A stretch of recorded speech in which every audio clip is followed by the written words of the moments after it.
Hi, this is Chintan Chinappa from Inner Sanctum, Bangalore, and you are watching Metal DNA. So today is the 7th of October 2020, and it's 34 years since the metal masterpiece Rain and Blood was released by the legends Slayer. So the guys at Metal DNA said, listen, why don't you speak about how the band and how the album has influenced you and the band personally, that is Inner Sanctum personally. And so I thought it fit to sort of start off and tell you guys about how I sort of got into the world of metal.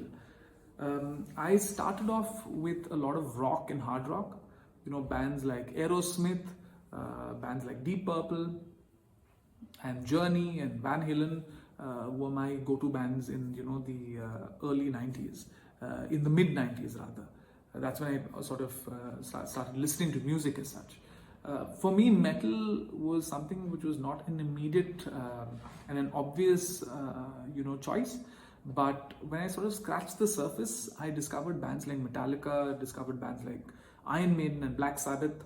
And when I scratched a little more, that's how I came across Slayer.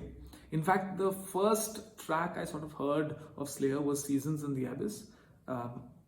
I saw their video and I was sort of immediately gripped by how good the band was, and the twin guitar trade-off between Jeff Hanneman and Kerry King was very exciting for me. Rain and Blood came in much later. I think the reason I sort of started listening to the album is because someone told me that Slayer was doing this thing during their shows wherein they would close with Raining Blood. And they would sort of drop blood on the stage and on the crowd, and I just wanted to experience that entire sort of visual, right? And that's when I got into the album Rain and Blood. There are multiple tracks. I mean, all of you guys know, all you metalheads know Angel of Death, right? Criminally Insane, and of course Raining Blood as the tracks that are sort of standouts from the album. But for me personally, one track which according to me is sort of underrated is the track Postmortem. I think the way Postmortem starts, the riff, the way the entire song sort of leads into this mid-segment, a faster mid-segment, and then tapers off with the outro, I think from a songwriting perspective is fantastic. I love good songs. I like good songwriting. I like well planned out, well thought out tracks, and I think this particular album has a bunch of them. And to also speak about some of the production of that time, I think Raining Blood sort of was way ahead of its time. Rick Rubin was of course the producer of the album. He's put out some fantastic tracks, some fantastic albums, and this I think to a large extent redefined the thrash sound, the thrash feel. And I think it was captured very well in the overall production. That organic, extremely aggressive sort of production is what Rain and Blood has, and I think it's fantastic.